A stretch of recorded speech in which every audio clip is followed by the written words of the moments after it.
मातृशक्ति का भी धन्यवाद करती हूँ कि इस तरह के कार्यक्रम में इतनी ज्यादा संख्या में मेरी मातृशक्ति पहुंची। आप सबका बहुत बहुत धन्यवाद। साथियों, आज मेरे से पूर्व वक्ताओं ने आप लोगों को काफी बाबा भीमराव अंबेडकर के बारे में बताया और मेरे से बाद में भी वक्ता जो है वो आपको बहुत अच्छी अच्छी बातें बताएंगे। लेकिन मैं थोड़ा सा आपको उस बाबा भीमराव अंबेडकर के बचपन को लेकर के और जो हम सबको ये जो बोलने का अधिकार आज मंच पर खड़ी होकर के महिलाएं बोल रही हैं, उस तक का मैं एक बार मोटा मोटा आपको बताना चाहूंगी।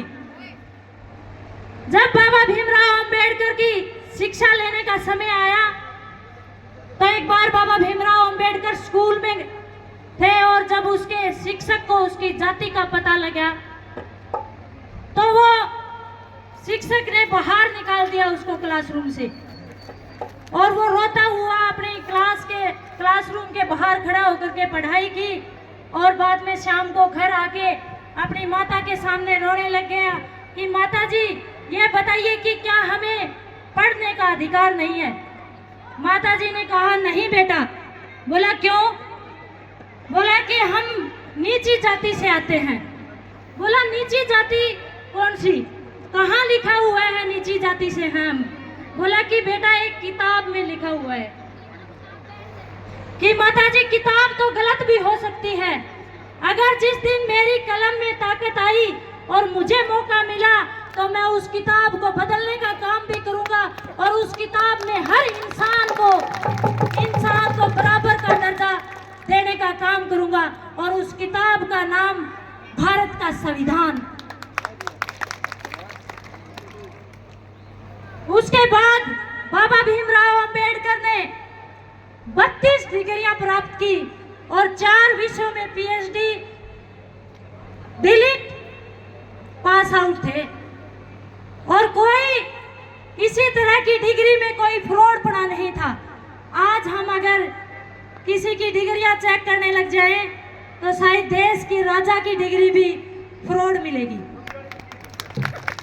लेकिन उसकी आज देश के राजा जैसी डिग्रियां उसने नहीं ली। उसने पूरे अपने तन मन से वो शिक्षा प्राप्त की। एक बार मैं भी जब पीएचडी कर रही थी तो गांव में बैठी थी कई बुजुर्गा में, तो कहने लगी बेटी तू क्या करस है?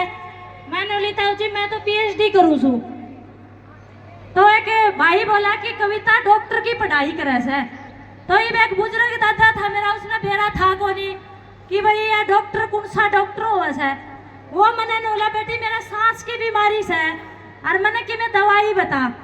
तो मैंने बोली दादा मैं तो जो शारीरिक बीमारी से उसकी डॉक्टर को नहीं ना, मैं तो इस समाज में जो बुराइयां से उसने दूर बचाने की दवाई ध्यान से हम तो हम तो एक फिलोसफर के रूप में काम करते हैं। मैं बहुत ही दानी मानू जान लगी थी ताऊ जी है तो मान ली तो सामाजिक बुराइयां ना दूर करने वाली पढ़ाई से डॉक्टरी से। तो बाबा भीमराव अंबेडकर ने उस सामाजिक बुराइयों को दूर करने की पढ़ाई करी और बाबा भीमराव अंबेडकर ने अपने 3 गुरु माने अपने जीवन में। एक ज्योतिबा फुले को, कबीरदास को और तीसरा उन्होंने, लेकिन वो उन तीनों गुरुओं से कभी मिला नहीं था, सामने सामने उनसे कभी नहीं मिला, लेकिन वो अपना उनको राजनीतिक और सामाजिक गुरु मानता था। तो आज हमारे लिए भी जो जितने भी जन आंदोलनकारी हैं उन सब का गुरु अगर कोई है तो आज बाबा भीमराव अंबेडकर है। आज अगर मैं अपने आप को गौरवान्वित महसूस करती हूँ कि अगर मैं किसी को अपना राजनीतिक और सामाजिक गुरु मानूं तो बाबा भीमराव अंबेडकर से बड़ा कोई गुरु नहीं है। लेकिन इतना कुछ होने के बावजूद भी उसको ये जो आज अवकाश का जो दिन है वो भी 14 अप्रैल को 1990 में लागू हुआ, 40 साल बाद आजादी के। तो ये जो धर्म के ठेकेदार थे वो बाबा भीमराव अंबेडकर के पहले दिन से ही बहुत बड़े दुश्मन थे और वो अकेला एक दलितों का नेता बना करके छोड़ दिया।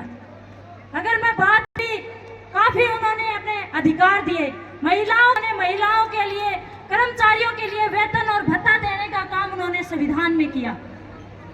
तो इस तरह से बाबा भीमराव अंबेडकर ने हमारे लिए काफी लड़ाइयां लड़ी और एक ऐसा संविधान हमारे सामने रखा कि उस संविधान के बलबूते के ऊपर आज हम हर लड़ाई को लड़ सकते हैं, उस लड़ाई को जीत सकते हैं, हमारे हक और अधिकार हम ले सकते हैं। तो हम उस बाबा भीमराव अंबेडकर को पुनः याद करते हुए, उनको सच्ची श्रद्धांजलि अर्पित करते हुए आप सबको बहुत बहुत धन्यवाद। आपने मुझे